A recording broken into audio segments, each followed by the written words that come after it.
I'm Jen for Future Registered Dietitian. Today we're going to make a dish called hot and sour peanutty noodles with bok choy.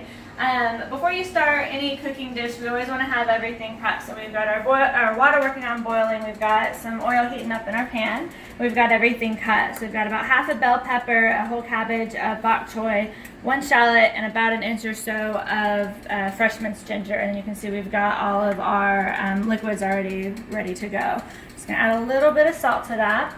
We're going to start by softening up our shallots and our ginger.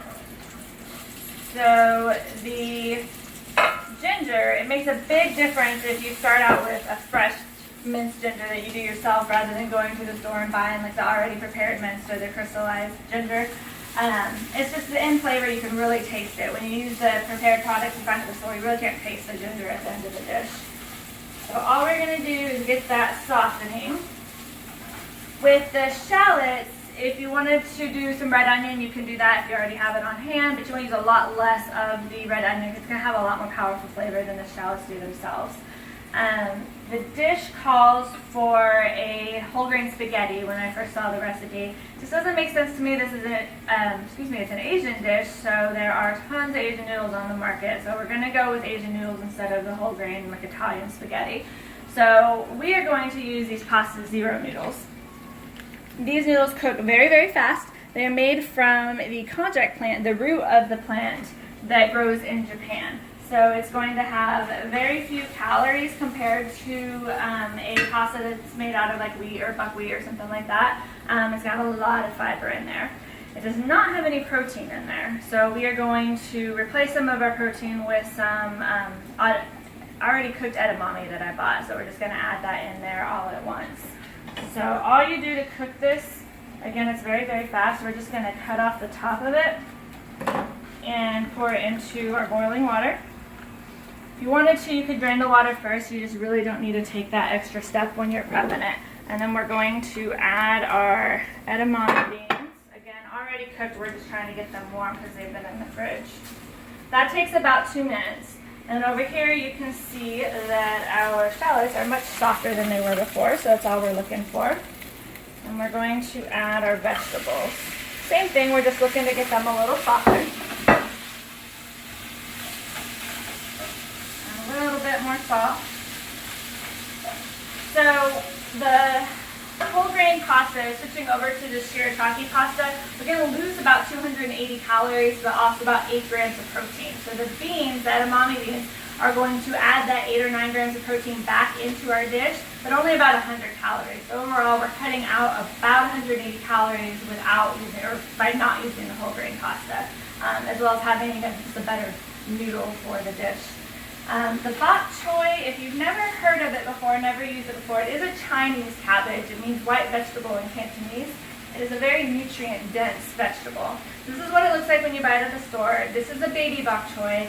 You can also use the full grain bok choy, or the whole full-grown bok choy if that's what your store has. I actually prefer it that way because there's a little bit more bite and more like substance to the bok choy once you're done cooking. It also has a little bit more flavor.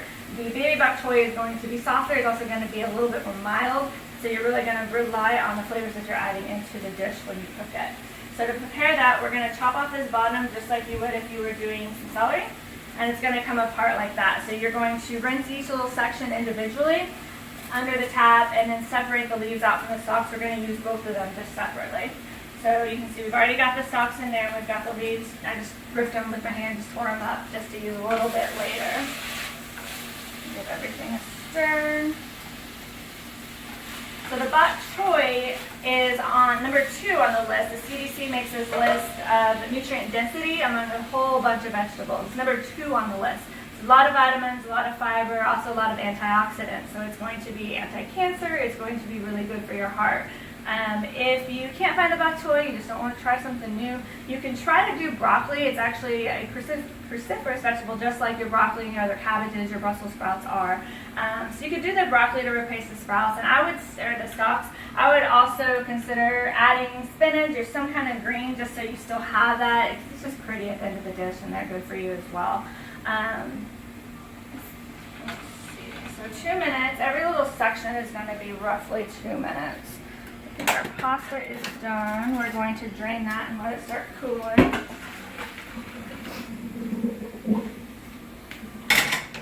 And all we're looking for again is a soft. I prefer the vegetables to have kind of the crispness left after they're cooked. So we're not just going to cook them until they're mush. They're still going to have a little bit of bite to them. So that's good.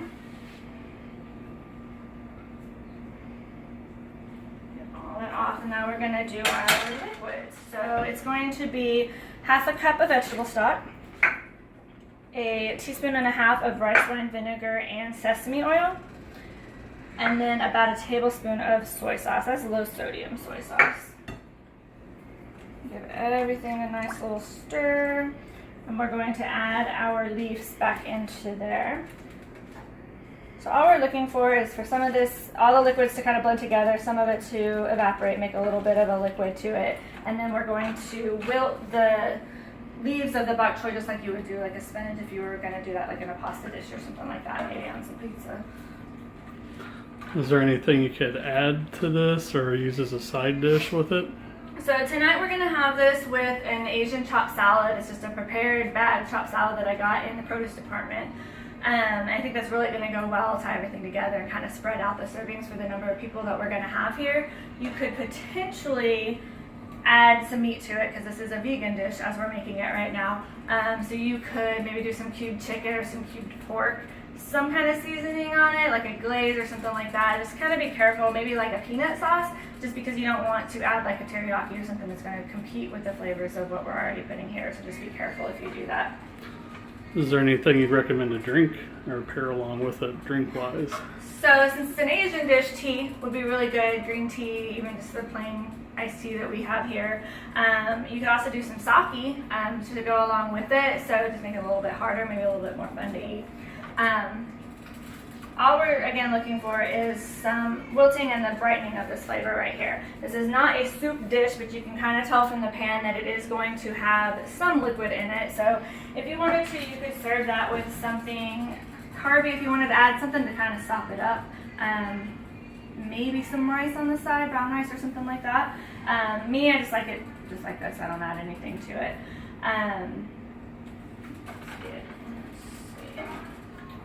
We're going to add all of this back in here, and this is where we're going to add our red pepper to make the hot part of it. So this dish is very customizable to your flavor. I like the vinegar in it, and I would probably, if I was cooking for just myself, add more vinegar to it. Some people aren't a big fan of the sour, but I like it. You can also really tailor how much of the red pepper flakes you're going to add to it. Keep in mind that a little bit of red pepper flakes goes a really long way, so just don't douse it because you think you want a really spicy dish.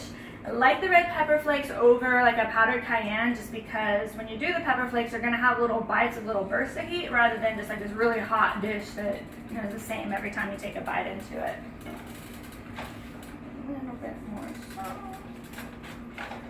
So what we're going to do with the pasta is, because it's made from that root, it does have a really earthy flavor to it. So we're just going to rinse that out just with some cold water. Some people may like the flavor, it's just not a required step, but we've got so many other flavors going on with our dish, I just don't think we need to add that earthiness to it.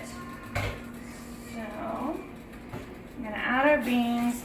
The shirataki noodles are very long compared to a regular spaghetti that you would buy at the store, so we're just going to do a cut right there, make it a little bit less obnoxious to eat when you've got it all together.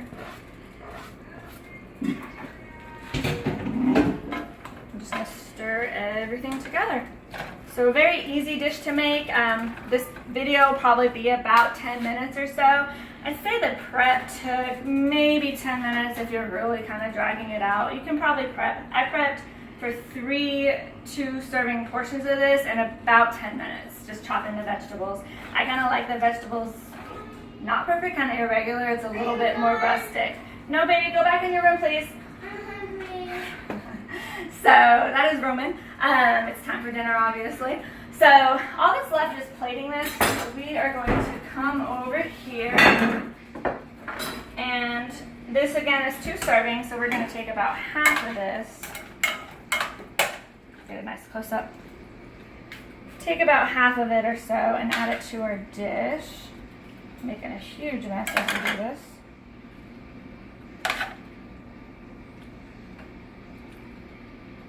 Okay. And then top it with your peanuts. So overall, this dish is going to have, with the shirataki noodles and the edamame beans, it's going to have about 300 calories and about 13 grams of protein. So it should be adequate for a meal. Again, if you wanted to add the meat, you can do that as well, or just more beans if you want to keep it vegan. So I'll give you another close-up of that. So hot and sour peanutty noodles with bok choy. Y'all let me know what you think about it.